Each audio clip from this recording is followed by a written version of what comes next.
All right, good morning, everyone, and welcome to day 2 of the Knowledge Summit. As a reminder, our theme for this hall is the future skills for the AI economy. I hope that you've enjoyed the thought-provoking conversations from yesterday, and you are ready for another round of inspiring insights, innovative ideas, and forward-thinking discussions. Over the next few hours, we will continue to explore the intersection of AI, education, and the workforce. The rapid evolution of technology means that we, as educators, learners, and industry leaders, must adapt quickly and effectively. Today, we'll be hearing from experts who will shed light on the evolving landscape of skills-based learning, the critical role that technology plays in personalizing education, and how the industries can prepare their workforce for the challenges of tomorrow. I encourage each of you to take full advantage of today's sessions and, whenever through deepening your understanding of the technical aspects of AI or exploring the educational models that are changing the way we approach skill development. The knowledge shared in this room is key to empowering ourselves, our organizations, and our communities to thrive in the face of disruption. Thank you for being here today, and thank you to your commitment for advancing the future of education and skill development. We have an exciting lineup of speakers and sessions today, and we cannot wait to get started. And with that, let me lead you into today's session. Our session today is about beyond formal qualifications, innovation, and it's going to be by Dr. Barbara Oakley. So Dr. Barbara has an inspiring session, and this is going to be on how generative AI is reshaping the landscape of learning. Dr. Oakley is a distinguished professor of engineering at Oakland University, and Dr. Barbara will also share powerful insights into the transformative role of AI and how it plays in enhancing engagement, improving learning outcomes, and supporting lifelong education. Please join me in welcoming Dr. Barbara Oakley to the stage.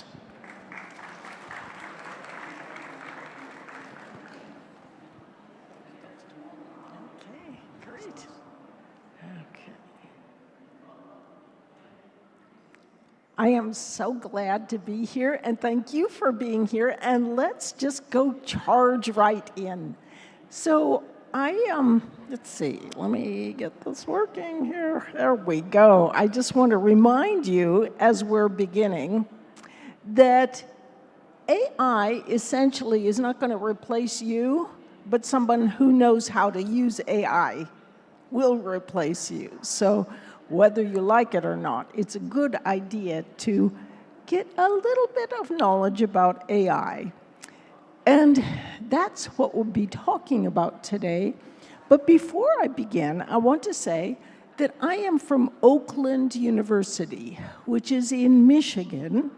But often people think Oakland University, there's this town in California named Oakland, and I am not from there. This is where I am from. Oakland University is in cold weather, not near warm, sunny palm trees like here. And the course I teach is called Learning How to Learn. And I teach this course with Terry Sinowski, who's the Francis Crick Professor at the Salk Institute. And incidentally, Terry really does live in Southern California, so this is Terry actually going to his day job on the beach, well, taking a little break from it. So, to my surprise, I was invited to speak at Harvard. I was a nervous wreck because, it's Harvard. And I walked in the room, and I was even more nervous because it was packed, standing room only, all around the edges. And I thought, why are there so many people here?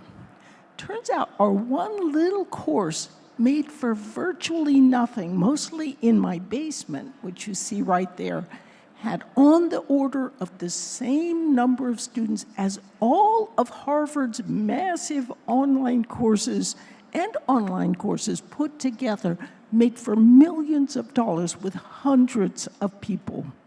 And what this tells you is that people around the world are starved for fresh, approaches to learning and education that is well grounded in evidence-based research and growing from neuroscience.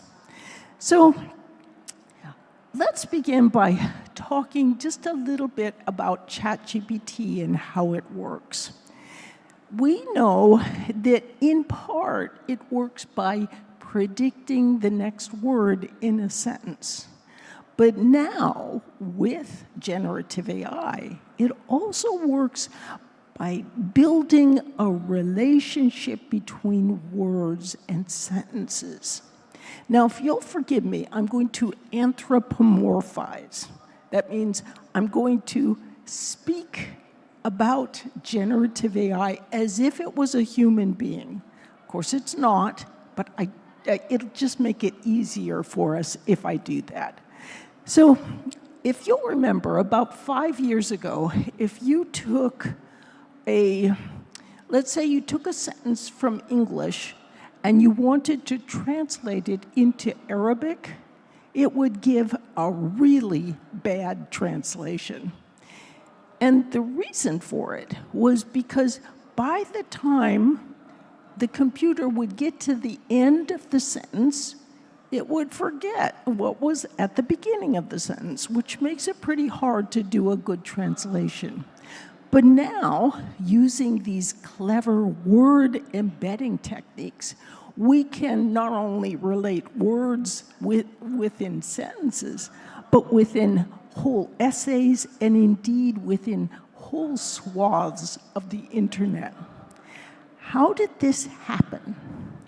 What I'm going to do is I'm going to give you like a 2-minute history of generative AI.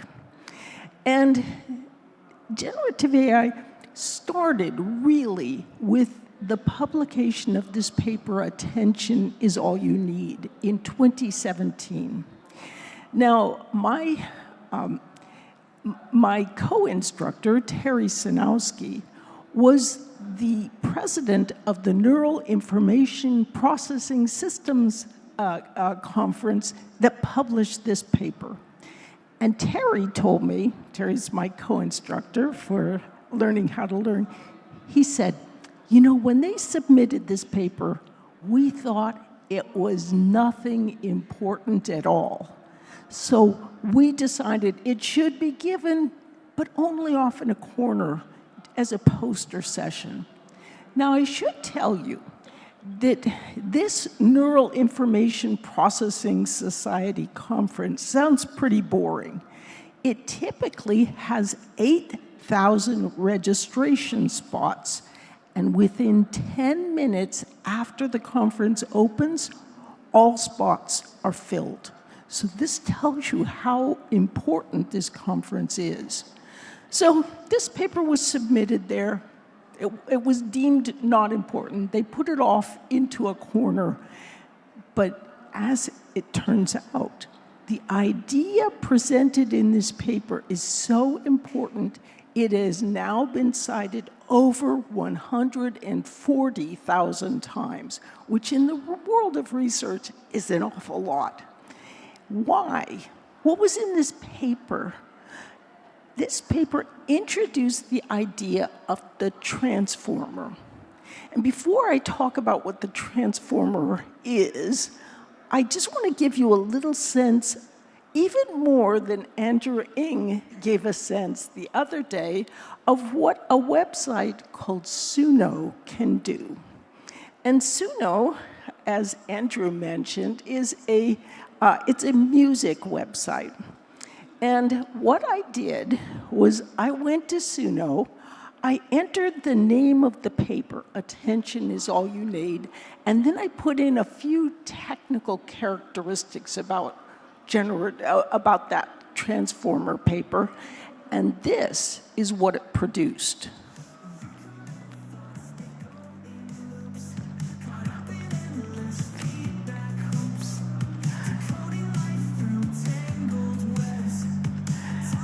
It's actually kind of a catchy little tune.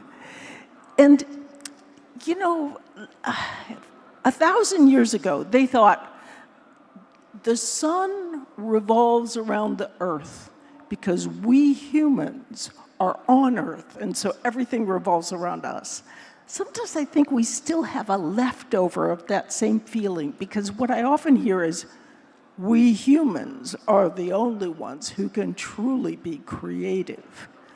But actually, do you have a boyfriend or a girlfriend or a husband or a wife or somebody you'd like to impress? Just take their name, put it into Suno, enter in a few characteristics about them, have it generate a song, and then give it to the one you want to impress. And they will think you are really creative. In fact, you are creative. You're co-creative with some of the creativity that generative AI can give us. So what is in that transformer? Just real quick, a transformer has two parts. It has the encoder, and that's where a prompt will go in, and then it has the decoder, where it spits out the answer to our prompt. Now, from our perspective, what we're really interested in is that the flow of information through a transformer is remarkably similar to the flow of information through a human brain. And what this really means is that if we can understand a little bit more about how the brain works, we can actually use generative AI more effectively. So let's dive right in and see if we can understand a bit more about how the brain works.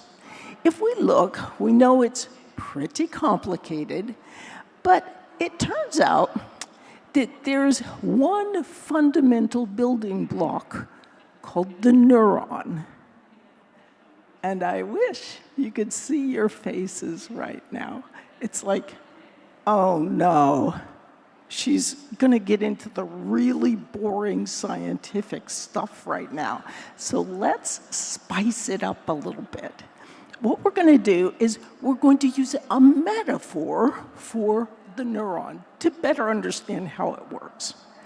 So our metaphor is a space alien, and it's got legs, 3 legs in this instance, and that's analogous to what is called a dendrite on a real neuron. Real neurons can have dozens of legs, even hundreds.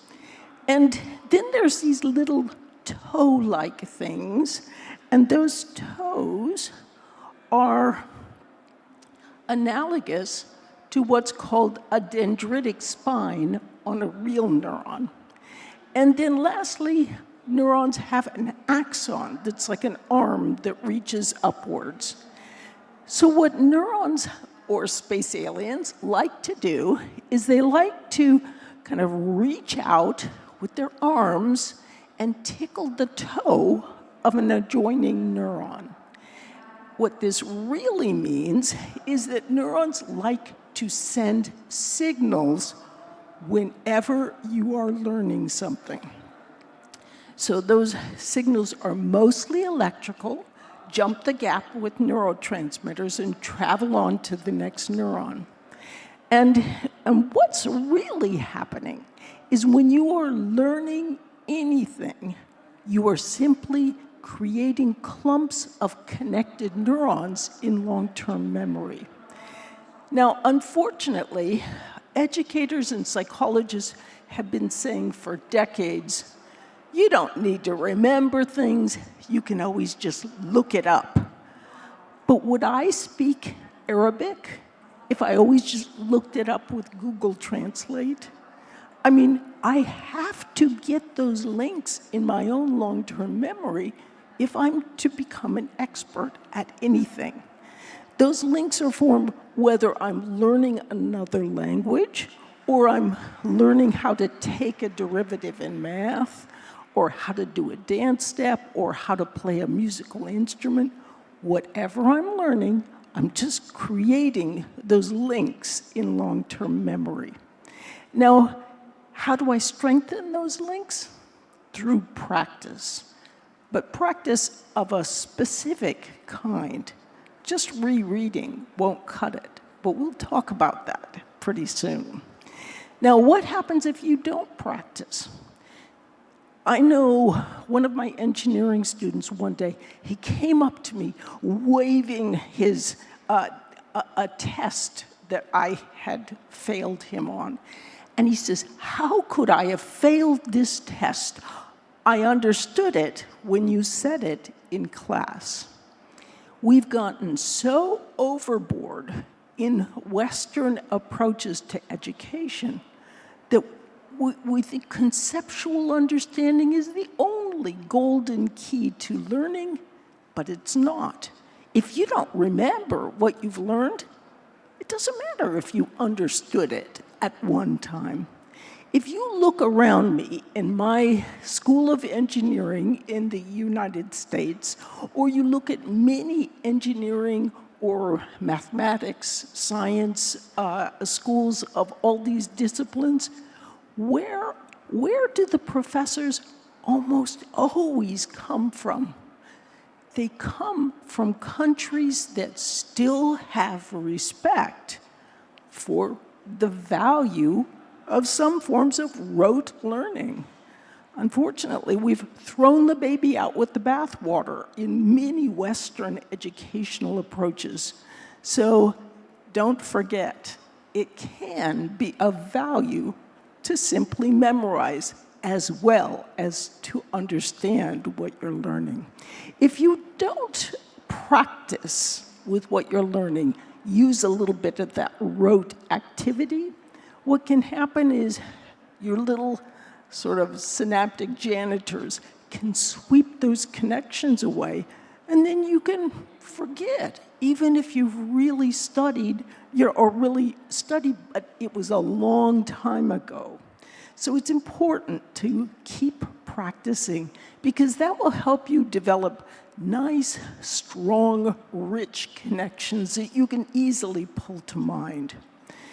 So this brings me to another issue that I think is incredibly important in learning, and that is the value of metaphor.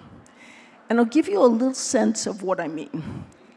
If you know how water flows, like you were a little kid, you played with water, you got an understanding of how it flows, you created a clump of neurons related to understanding that concept, you can much more easily use that underlying concept of how water flows as a metaphor to explain how electrical current flows. If you can use a common underlying idea that's related to whatever you're learning, it can really help you learn. I mean, metaphors always break down. So at a quantum level, the current of water and how it flows is not the same as electrical current flow, but it can help get students started. So I want to give you a little sense more of why electrical current, or why metaphor is so extraordinarily important. So I was working on the manuscript for this book, A Mind for Numbers. And I wrote this book because a student once asked me, he was an engineering student, he said, how did you change your brain? Because I used to hate math and science growing up, and he found out about that. And he said, how did you come to like math and science and be successful at it? So that's where I thought, I should write a manuscript about this. So there's this website in the English-speaking world where it has the students can go in and evaluate professors from all universities. So you can go and look up on ratemyprofessors.com all the top 200 or 300 professors who are well known for really good teaching in all sorts of different disciplines like math, English, psychology, So what I did was I got the names of all these top professors who were well known for their teaching abilities, and I emailed over 1,000 of these professors. And I asked them, would you look at the manuscript for my book and give me any insight that could help me improve this manuscript? Shocking percentages of them said, I'd be glad to help. And they gave me all these great insights. But one insight really surprised me.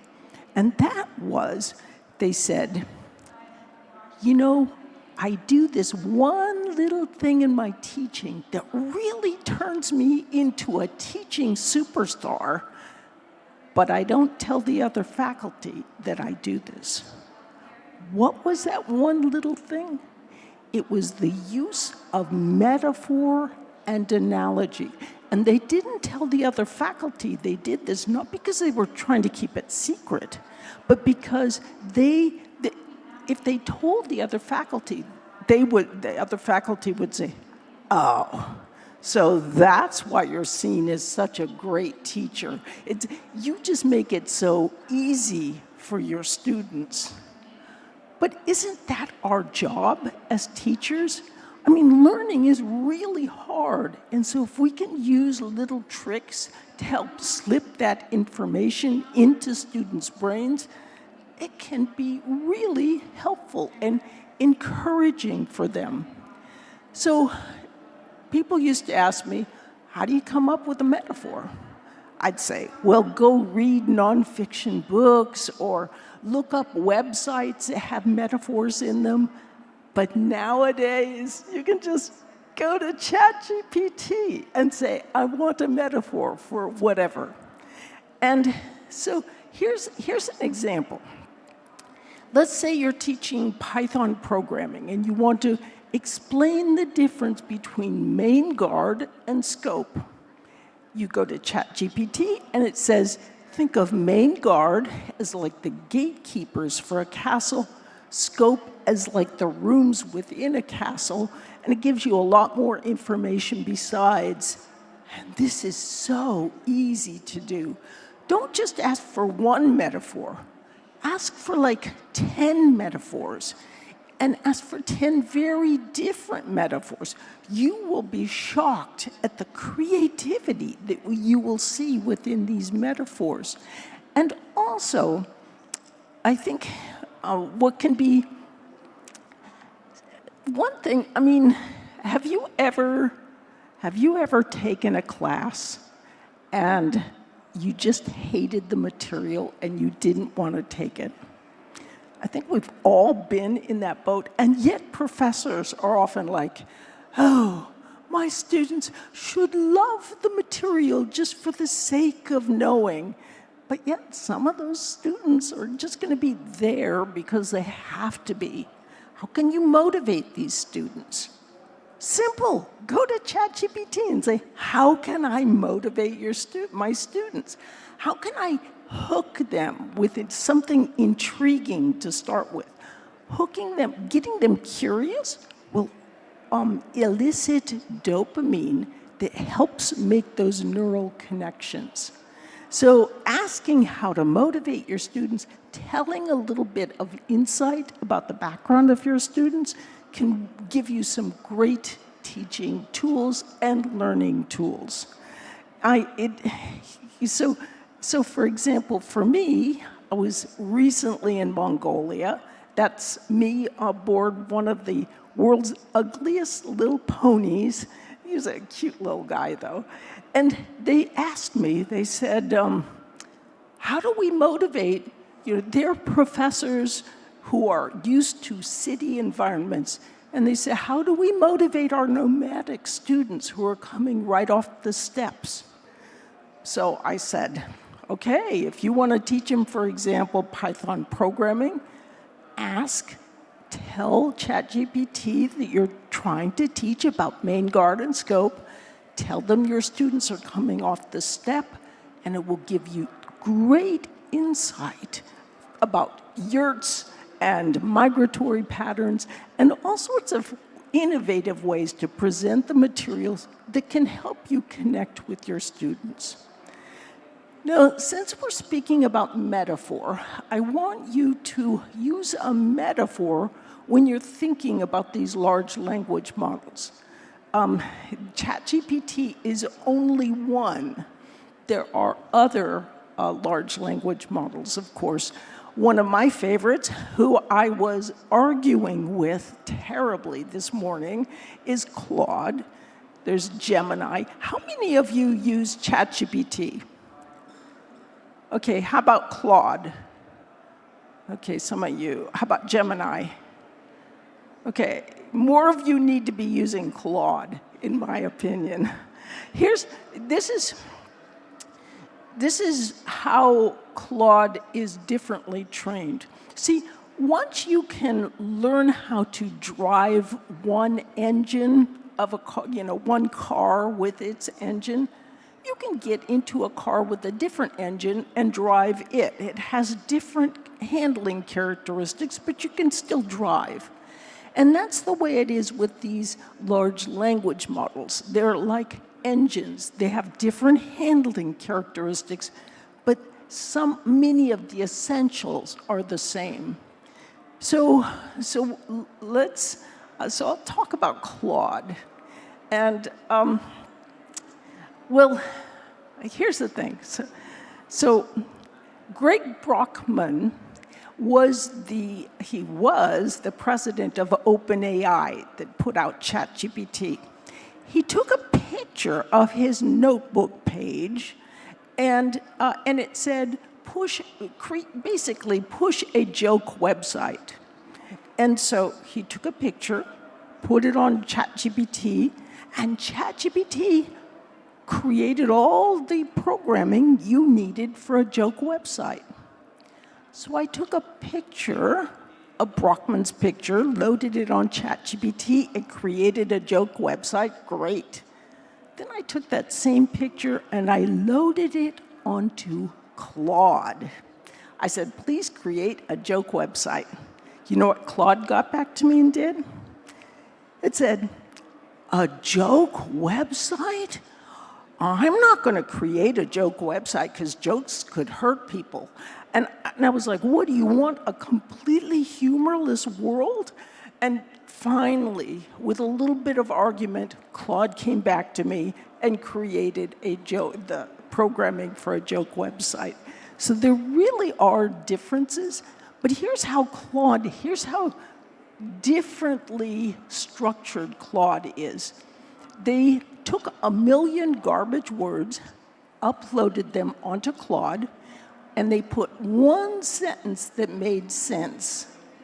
And then they asked a question of Claude that could only be answered by that one sentence. Claude came back, answered the sentence, and then it said, you loaded those 1 million words of garbage onto my website just to check and see if I could answer that one question with that one sentence. Didn't you? That was completely unsolicited. It was spooky. And all the engineers were like, whoa. But Claude really is quite different, but nonetheless, it's quite interesting. So you may be surprised to learn that we actually have a large language model in our very own brains. So what do I mean by this? Remember how I said that we have links in our long-term memory? And we form them when we're learning something. But I didn't tell you there's actually 2 different pathways those links can be laid through. So you don't need to remember the neural anatomy, but in essence, what's going on is, okay, so I have a question for you. What do you call a person who speaks 2 languages? Bilingual. What do you call a person who speaks 1 language? An American, exactly right. Or more typically, a person from the United States. So I like to point out working memory. For those of you here who are bilingual, working memory in your prefrontal cortex is where you hold a sentence in mind temporarily in one language as you're going to translate it into another language. That's what working memory does. It holds information temporarily while you're working on it. So right now, I'm presenting information to you. It's going into your working memory, and then it goes through the hippocampus into long-term memory. So that's one way you lay those links. The other way goes through the basal ganglia into long-term memory. Now you may say, who cares? I've got links in long-term memory, that's all I need. But those two different links have different characteristics. And you need both types of links often to do something successfully. But let's look at this from a slightly different perspective.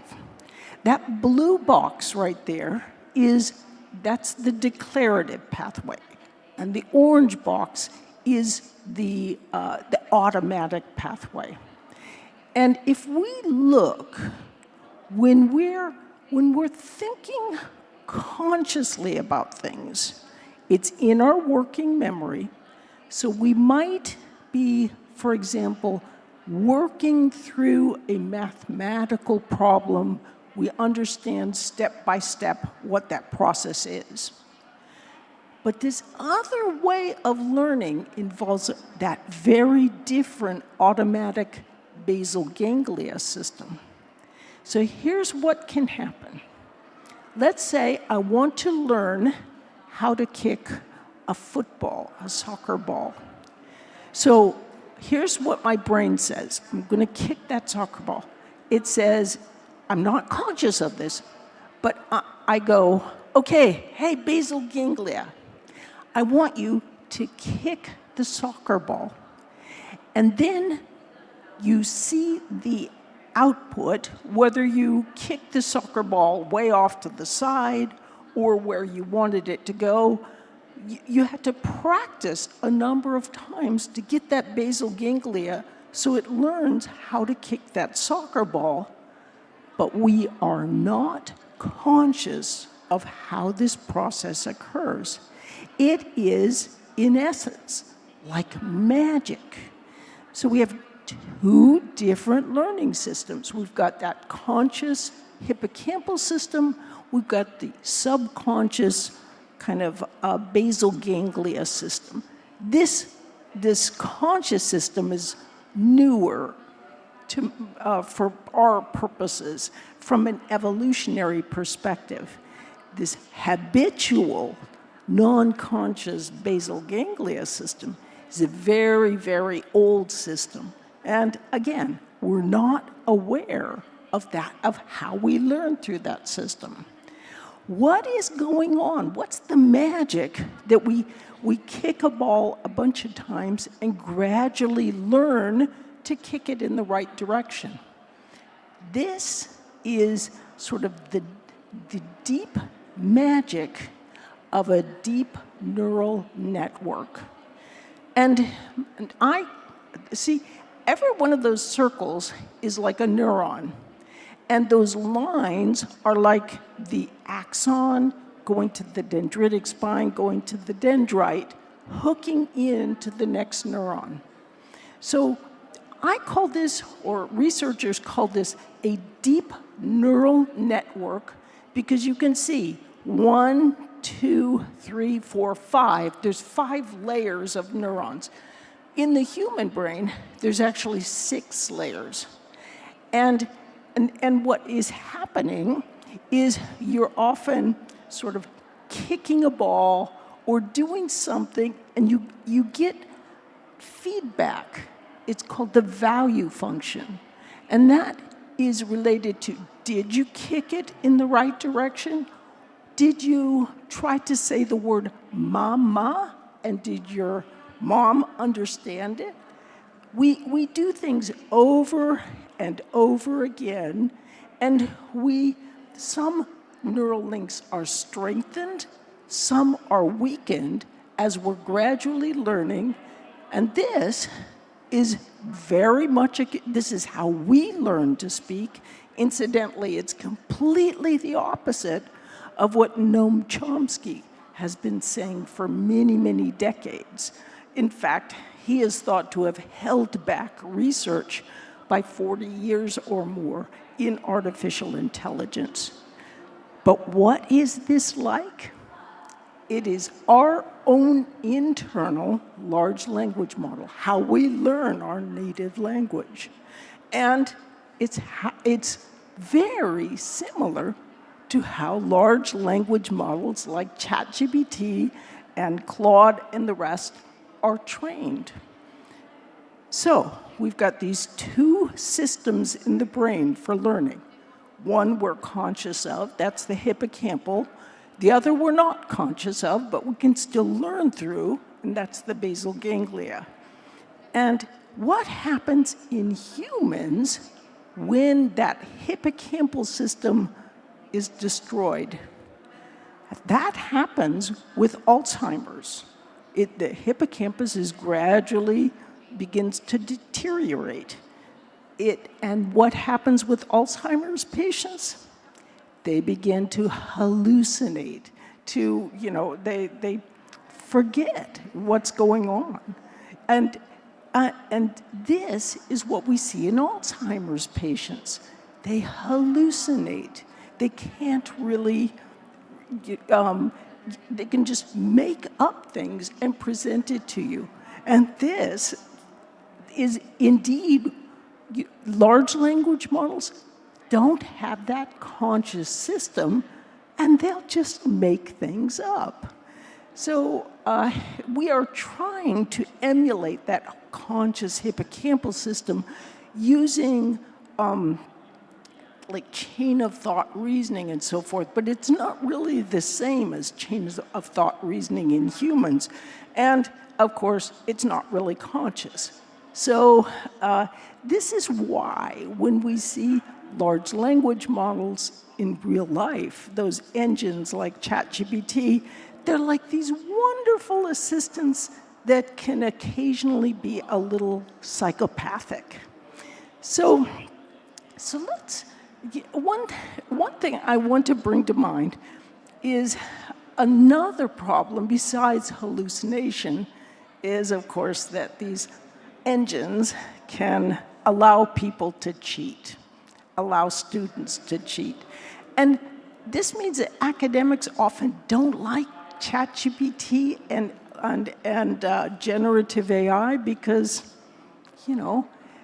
all of a sudden we can't assign essays anymore and we can't assign homework. So we tend to be biased against ChatGPT, but the reality is it's so powerful in so many fields besides academia that we're not going to be able to put this genie back in the bottle. It's out there, and as professors, we do need to learn to live with it. Sometimes people will ask me, well, how do we stop our students from cheating? How do we make sure they're really learning? You test them in front of you. That is the best way to ensure. I go to India. India will have assessment centers with desk after desk that's isolated from the internet so they can be tested without that access.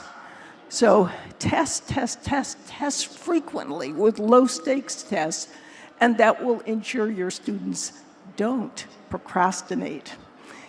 The reality is that thinking is really hard, and so it's hard for students to want to do it, and they've been trying for hundreds of thousands of years to find any other way besides the hard difficulty of learning something and learning it really well by heart, if necessary.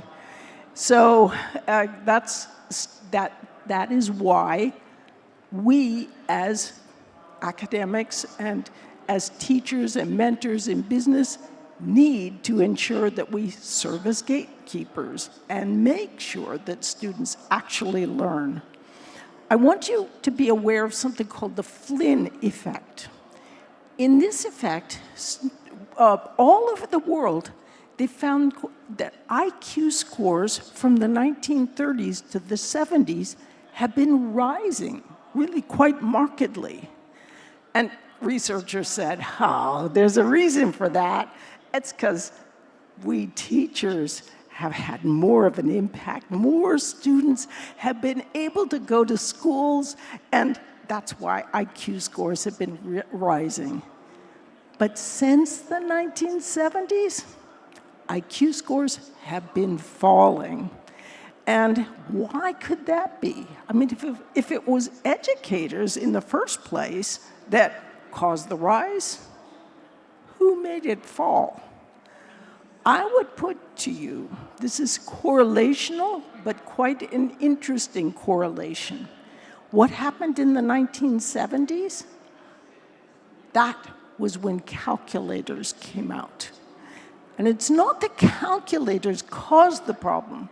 It was that people began, educators and psychologists began saying, you don't need to remember things. You can always just look it up. And so those cognitive skills involving memory actually declined. If you don't memorize the multiplication tables, what happens? You are not training that automatic system to gain a feel for the numbers. And so you can plug a number in, and you can get something off by a factor of 100, and you can't tell the difference because you have no feel for the numbers. So this, again, is why in this era of ChatGPT, we still need to serve as guardians to ensure that students are actually learning the material. Now, I want to go and give you a sense, and I think you've seen a little of this already, but I want to give you just a perspective on the difference between those engines, the foundational large language models, and the apps that can come and serve as dashboards in front of those models. So there are writing assistants. Many of them have come from ChatGPT. And here's something important for you to remember.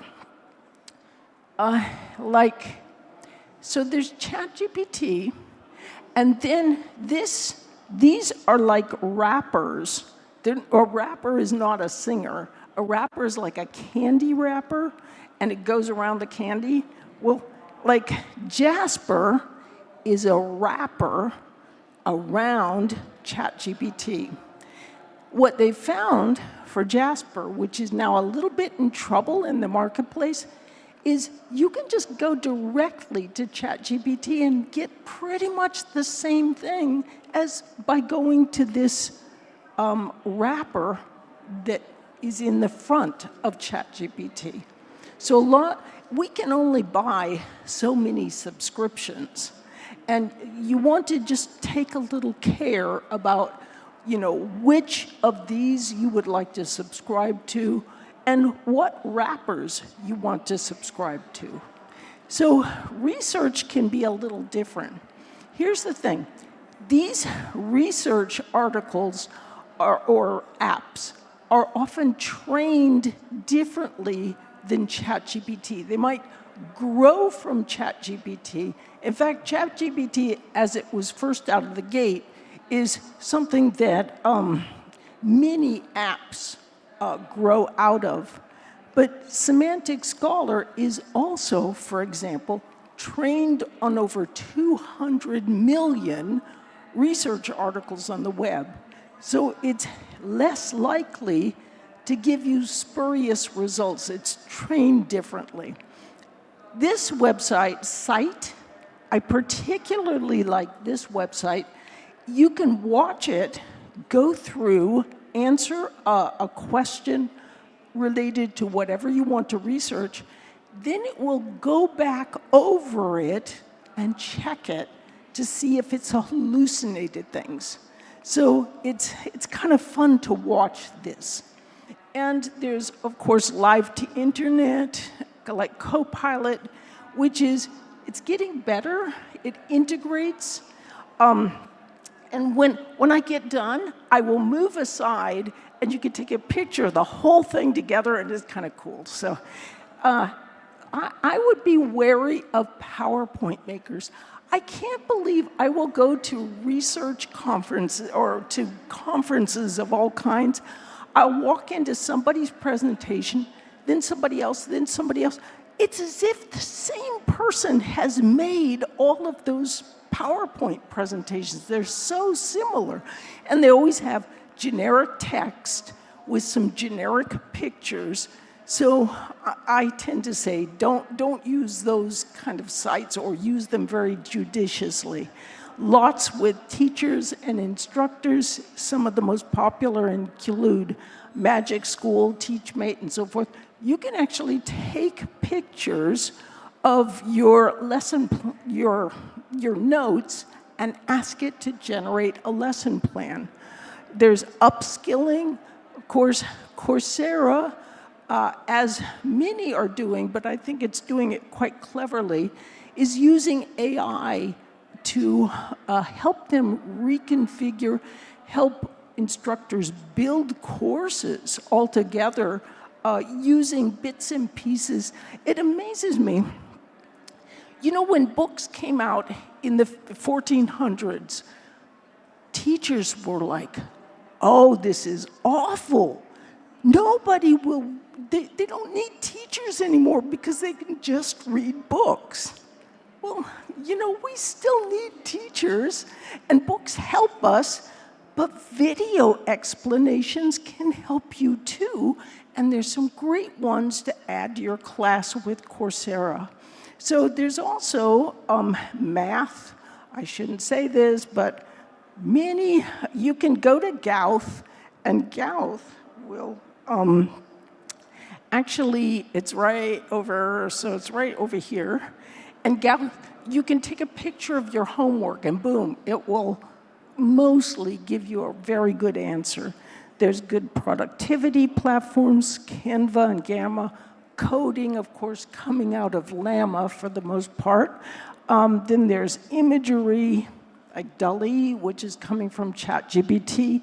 Independent illustration websites or Midjourney, Stable Diffusion, and so forth. Then there's Runway coming from Gemini. There's lots of video. And this is the time to take a good picture if you might like to take a picture. I would like to thank so this was inspired by teaching with AI. Of course, it's been updated, changed, and so forth. So if you're into books, there are some terrific books on generative AI out there. So I'll just put them all up here to start with. So teaching with AI, of course, is great. Terry Sanowski's ChatGPT and the Future of AI was just reviewed in the preeminent journal Nature. Of course, he's my co-instructor. It's a fabulous book. Co-Intelligence by Ethan Mullick, awesome. They give you practical insights on how to use generative AI. Two of my favorite books in the world include Fei-Fei Li's The Worlds I See, and then The Alignment Problem.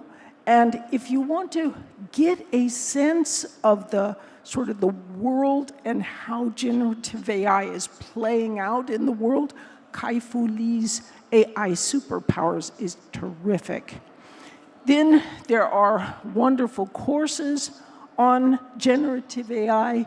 So I highly recommend, you know, I am a little biased for Coursera because you can see Accelerate Your Learning with ChatGPT over here. and that is our most recent course. It has everything I'm saying here and 10 times more information. Also, critical thinking is a really worthwhile course. There's so many courses. I particularly also recommend the courses by Jules White, and he's got just a boatload. This is really hard to see, but I want to put this up. It was recently developed like a couple days ago, and if you just look up Gen AI use cases in education, it dives even deeper into the many different apps that you can use to help you with all sorts of academic aspects. Also, I would like to give you, there's a very good catalog of prompts, and if you go, here's this is the URL for it, and this was written by Ethan Mullock and his wife Lilith, so it has some really good prompts for you if you want to collect prompts. Now, just as we're wrapping up, I want to ask you a question. So here is the question. What's the most effective technique for teaching students? Is it rereading, highlighting or underlining, retrieval practice, like using a flashcard, or is it creating a concept map? So let's go through and do a vote. You get to vote for only one thing. How many vote that the best technique is rereading? Okay, I did a lot of rereading when I was studying engineering, so highlighting and underlining. Okay, well, fair number. How about retrieval practice, or like using flashcards? Okay, we've got a batch. Okay, and creating a concept map. Oh, man! I swear, concept mapping people have the best PR I have ever seen anywhere around the world. You know what? Because when they actually went to check, and this was published by Jeff Karpicki in Science in 2012. I'm keeping you in suspense. Which one is it? It is retrieval practice. Is by far the best of all techniques. And why? Because you have initial learning, like right now you're learning something, but each time you pull it to mind, you're actually strengthening those sets of links. Now you might say, oh yeah, but that's for trivial little facts. It's not for higher level Bloom's taxonomy sorts of things. And of course, it is for higher level Bloom's taxonomy sorts of things. In fact, Michael Nielsen, the preeminent physicist, devised a new theorem that was much simpler for a deep mathematical proof, or he devised a new proof for this theorem that was much simpler. How? Every day, while he was walking, he would retrieve the key ideas and think about them, and he was able to put things together in novel ways, and that's how he came up with this new proof. Retrieval practice, pulling it to mind and thinking about what you're learning. It's not just for simple facts. So this has been shown in hundreds and hundreds of studies. So it's a very, very effective technique, and I still can't believe that it is not taught in many schools of education. I'll give you, I'm going to give you a little sort of quick insight into how you can use generative AI to help you with your with retrieval practice. So if you look, this is just a website called I Do Recall, and there are many websites that use flashcards. I like this one because it links back. You can load on whatever, the electronic document is, tag it. Now this is the cool part. There's the document, it's loaded on. Up in the corner, you see the button that says AI. You press that button, and guess what it does? It creates retrieval practice flashcards. You can tweak them a little bit. You can do whatever you want with it. You can even just like pick out a sentence and use that to generate a flashcard, and AI will do it automatically for you. So it's really pretty cool. Now, normally, remember working memory? We have 4 pieces of information in working memory.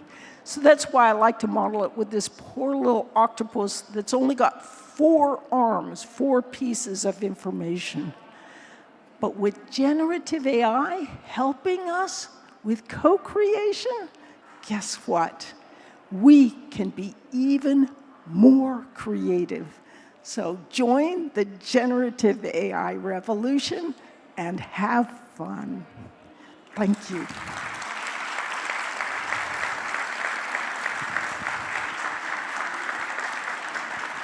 Looking forward. Thank you so much, Dr. Barbara. I feel very privileged to be part of this wonderful session and the insights that Dr. Barbara shared. Just want to share with you, I've been with Coursera for 4 years, and the first course I took at Coursera when I joined was Dr. Barbara's Learning How to Learn on the Coursera platform. By far, Coursera has over 12,000 courses, and one of the top 10 courses for the last 10 years on Coursera has been Dr. Barbara's Oakley course on learning how to learn. And also, of course, the course that Dr. Barbara shared about critical thinking. So if any of you is interested in learning more about Dr. Barbara and the courses that she has, I encourage you to look her up on the Coursera platform and take a look at the courses that Dr. Barbara has. I would argue that probably actually her courses are some of the most popular on the planet. So thank you so much, Dr. Barbara. It was a pleasure having you. All right, let's break for about 15 minutes, and let's come back here at 12:15 for the next session. Thank you so much.